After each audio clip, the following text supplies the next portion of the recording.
Ayun, andito na naman tayo para sa isa na namang vlog. So eto, gabi na. At sa ganitong oras ay nagpa-practice ako ng bass. Tsaka tugtog muna habang wala pang nabili.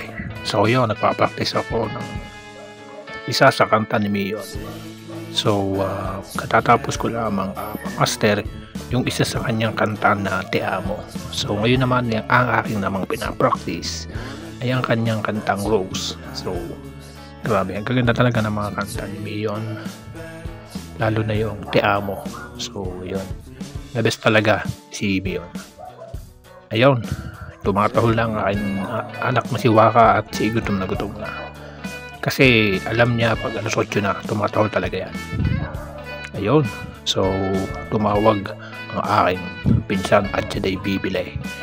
Ano kaya ang bibili na rin? At lasa ko ito ay lulutuin. So bumili nga siya ng nor, tapos bawang, tapos sibuyas at mantika at siguro may gigisahin siyang ulam.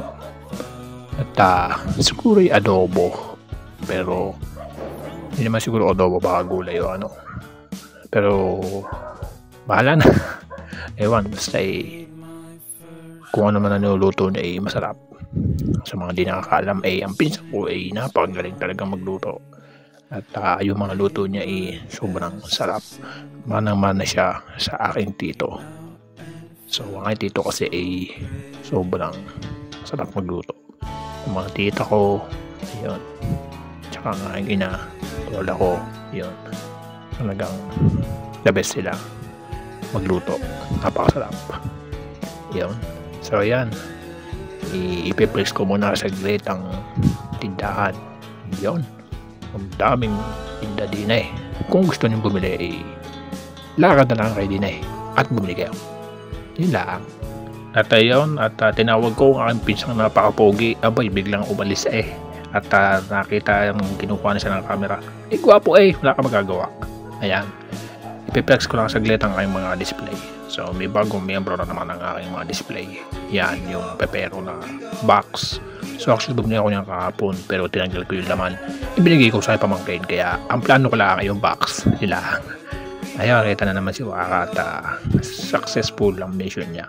At siya ngayon ay kumakain na. Siyempre, kung ang aking anak kinakain, nabayan ko na kita na naman aking ulam. Napakasarap, adobo. Aba, ang tita ko nagluto na yan. The best ang luto ng aking tita. Talagang mapapakain ng marami. Mabubusog. Basta mga tito at tita ko magaling magluto. The best. Yun, at na-enjoy na natin ang ating dinner. At ako ay busog na busog. Pero hanggang din lang naman yan. Pero mamaya iwan ko lang kung bigla ako wartokin. Pag hindi, di magkukod muna ako. Yun, ayos lang yun. Bye.